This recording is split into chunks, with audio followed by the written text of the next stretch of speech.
सुबह के 6:30 बजे थे। किचन में हल्की हल्की खटपट की आवाजें आ रही थीं। गैस जलने की आवाज, चाय के उबलते पानी की छनक और कहीं कहीं हल्के स्वर में किसी महिला की हंसी। रूही, जिसने अभी हाल ही में अपने लिए एक काम वाली बाई रखी थी, चाय बनाते हुए उस बाई से बात कर रही थी। लेकिन इस सन्नाटे को चीरती हुई एक तेज आवाज ने पूरे घर का माहौल झकझोर दिया। क्या तमाशा लगा रखा है सुबह सुबह? ये घर है या कोई ऑफिस जहां नौकर रखने की जरूरत पड़ रही है? ये आवाज थी सासू मां श्रीमती विमला देवी की। रूही घबरा गई। चाय छोड़कर वह जल्दी से बाहर आई। बाई भी चुपचाप एक किनारे खड़ी हो गई। अम्मा जी, क्या हुआ? रूही ने धीमे स्वर में पूछा। क्या हुआ? तुमसे पूछना चाहिए कि क्यों हुआ।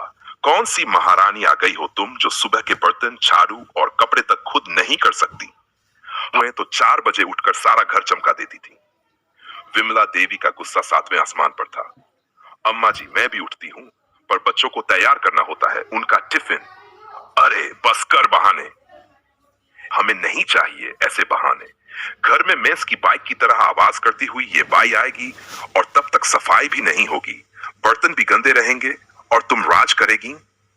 रूही की आंखें भर आई, लेकिन उसने खुद को संभाला। वह जानती थी कि विमला देवी को जब गुस्सा आता है तो वह कुछ भी बोल सकती हैं। अम्मा जी, वो काम वाली सिर्फ मेरी मदद के लिए है।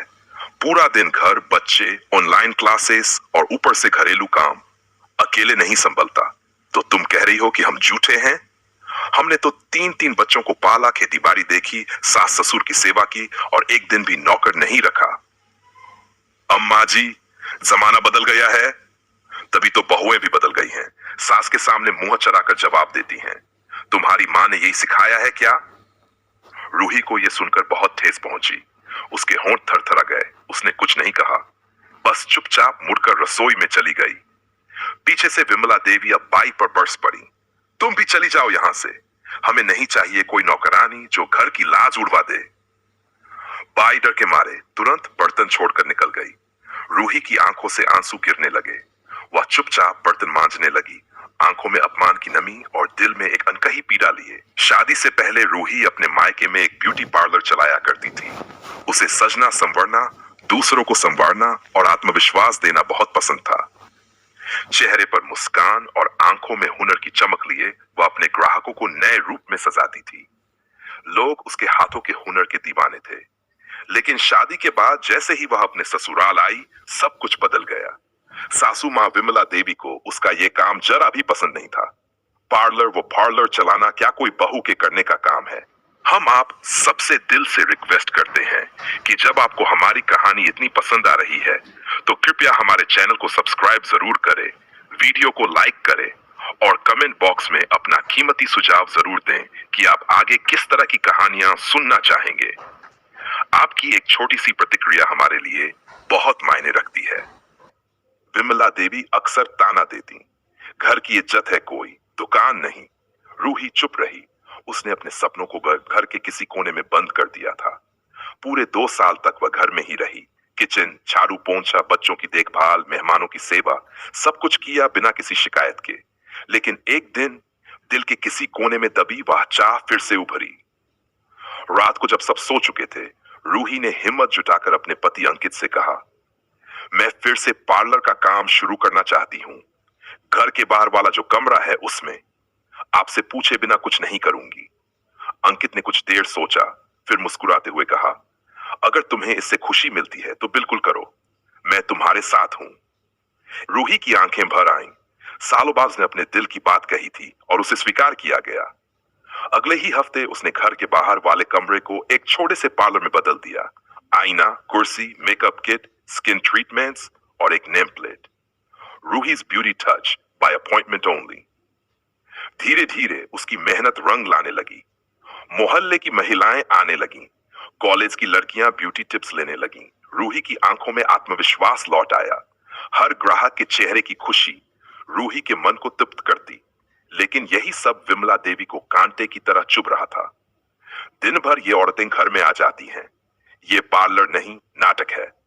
घर की बहू ऐसे खुलेआम मर्दों के सामने सजाती संवारती नहीं फिरती। उन्होंने ताने देना शुरू कर दिया और जब रूही ने बर्तन और सफाई के लिए एक बाई रख ली तो जैसे आग में घी पड़ गया। अब नौकर भी रखोगी? औरत काम के लिए बनी है, आराम के लिए नहीं। ये घर है या ब्यूटी सलून?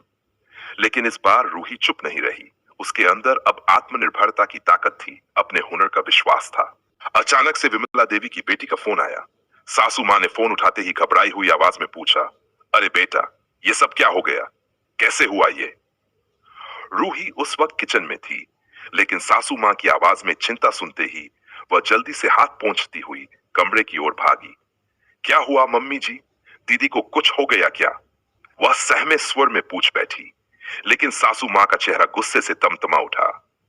तुमसे कहा था ना, किचन का काम पहले पूरा करो, हर बात में टांग मत अड़ाया करो, बाद में बात करना अपनी ननद से। रूही रुकी नहीं, धीमे स्वर में फिर बोली, मम्मी जी बस इतना तो बता दीजिए, दीदी को क्या हुआ? सासू मां ने जैसे मजबूरी में जवाब दिया, कुछ नहीं हुआ, उसके सासू मां बाथरूम में गिर गई हैं और थोड़ी चोट लग गई है। अब जाकर चाय बना, मेरी बातों में मत घुसा कर। रूही चुपचाप वापस मुड़ गई। उधर सासू मां फोन बेटी से बेहद प्यार से बात कर रही थी। बेटा, तू हॉस्पिटल की भागदौड़ में खुद को मत भूल जाना, खाना पीना सही से करना, किसी की सेवा करते करते खुद की तबीयत खराब मत करना, खुद का ध्यान रखना सबसे जरूरी है। ये सब सुनते सुनते रूही के मन में एक हुक सी उठी। मेरी ननद की सासू मां को चोट लगी है और मेरी सासू मां को अपने चाय की पड़ी है। एक बार भी नहीं पूछा कि मैंने कुछ खाया या नहीं। उसका मन भारी हो गया, लेकिन उसने मन को समझाया और चुपचाप किचन में आकर काम में लग गई। सासू मां ने कुछ देर पहले ही कहा था, आज तो पकोड़े खाने का बहुत मन कर रहा है और अदरक वाली चाय भी बना देना। रूही ने बेसन निकाला, प्याज काटे और पकोड़े का घोल तैयार करने लगी। साथ ही अदरक कूटकर चाय चढ़ा दी। उसके मन में बहुत कुछ चल रहा था, मगर चेहरे पर वही शांत घरेलू बहू वाला भाव था, जैसे हर बात को अपने अंदर समेट लेना ही उसका धर्म हो। चाय और पकोड़े बनाकर रूही थाली में सजाकर सासू मां के पास ले गई। सासू मां ने बिना कोई प्रतिक्रिया दिए थाली ले ली और आराम से पलंग पर बैठकर खाने लगी, जैसे कुछ हुआ ही नहीं था। चेहरे पर कोई चिंता, कोई दुख नहीं, बस चाय की चुस्कियों के साथ गर्म पकोड़ों का आनंद ले रही थी। रूही ने हल्की निगाहों से उन्हें देखा और बिना कुछ कहे चुपचाप वापस किचन में चली गई। उसके मन में उथल पुथल चल रही थी। जिस ननद को बचपन से देखा, जिसके साथ कितनी यादें जुड़ी थीं, आज उसकी सासू मां को इतनी गंभीर चोट लगी है और यहाँ घर में जैसे कुछ हुआ ही नहीं। रूही ने अपने हिस्से के बाकी बचे काम निपटाए, बर्तन धोए, चूल्हा साफ किया और पूरे घर को जल्दी जल्दी समेटा, ताकि वह चैन से अपनी ननद से बात कर सके। काम निपटाने के बाद जैसे ही वह अपने कमरे में गई, मोबाइल उठाकर तुरंत अपनी ननद को कॉल किया। उधर से थकी कमजोर आवाज आई, हाँ भाभी। रूही का दिल धक से रह गया। दीदी क्या हुआ? कैसी है सासू मां? मम्मी जी ने कहा था गिर गई, लेकिन ज्यादा कुछ नहीं बताया। उधर से ननद की भर्राई हुई आवाज आई, भाभी बहुत बुरी तरह गिर गई, बाथरूम में फिसल गई, कूल्हे की हड्डी टूट गई है, डॉक्टर्स कह रहे हैं ऑपरेशन करना पड़ेगा और कम से कम 4-5 महीने का बेड रेस्ट होगा। अभी अभी उन्हें ऑपरेशन थिएटर ले जाया गया है। ओह दीदी, बहुत दुख हुआ सुनकर। आप ठीक हो ना? कुछ खाया पिया? नहीं भाभी, सुबह से कुछ खाने का होश ही नहीं रहा। एक तरफ हॉस्पिटल की भागदौड़, दूसरी तरफ चिंता और ऊपर से घर भी देखना है। पता नहीं कैसे संभालूंगी सब कुछ। उसकी आवाज टूटने लगी। रूही की आंखों में नमी आ गई। एक ओर उसका दिल ननद के लिए तड़प उठा, दूसरी ओर मन में कसक सी उठी, काश मम्मी जी भी कुछ कहती, कुछ सहानुभूति दिखाती। लेकिन उन्होंने तो जैसे कुछ सुना ही नहीं था। आराम से पकोड़े खाकर टीवी देखने में मगन थी, मानो उनकी ही बेटी का दुख कोई सामान्य सी बात हो। रूही फोन पर बोली, दीदी आप बिल्कुल चिंता मत करो, मैं हूं ना। जो भी जरूरत होगी बताना, मैं आ जाऊंगी या जो भी कर सकूं मदद करूंगी। खुद को कमजोर मत समझना। ननद के स्वर में थोड़ी राहत झलकी।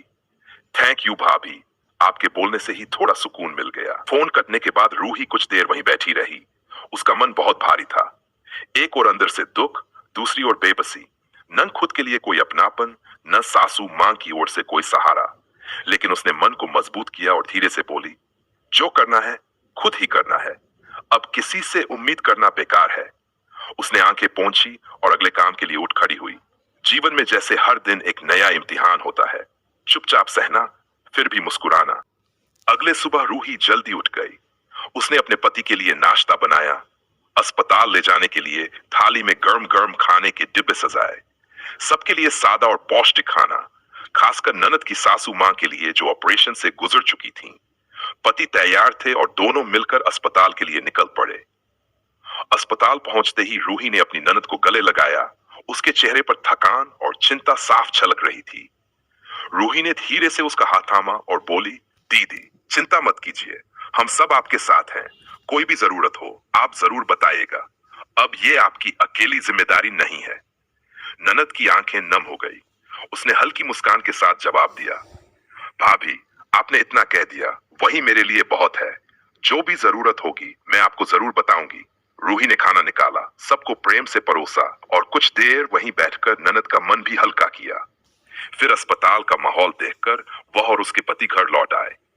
घर आते ही रूही थकी हुई थी, लेकिन जैसे ही दरवाजा खोला ड्राइंग रूम से उसकी सासू मां की ऊंची आवाज सुनाई दी। वह कुछ सोचती हुई धीरे धीरे अंदर बढ़ी और देखा कि सासू मां फोन पर अपनी बेटी से बात कर रही थी। शादी का मतलब ये थोड़ी होता है कि तुम किसी की घर की नौकरानी बनकर रहो। दिन रात वही सासू मां की सेवा, वही खाना पीना, वही हॉस्पिटल की भागदौड़। और सुनो, ये मत भूलो कि तुम अकेली बहू नहीं हो उस घर की, तुम्हारे देवर देवरानी भी हैं। भले ही दूसरे शहर में रहते हैं, लेकिन जिम्मेदारी तो सबकी होती है ना।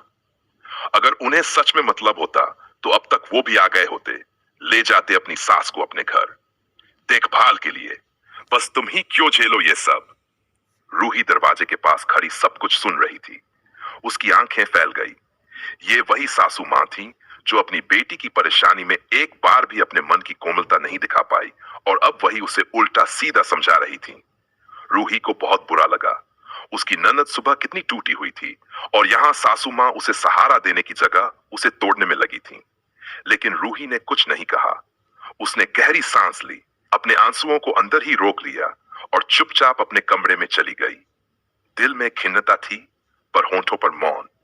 वह जानती थी कि अब कुछ भी कहने का कोई फायदा नहीं होगा। वह चाहती थी कि किसी दिन उसकी सासू मां भी उस इंसान की भावनाओं को समझे जो बिना किसी स्वार्थ के सबके लिए दौड़ रही है, चाहे वो खुद रूही हो या उसकी ननद।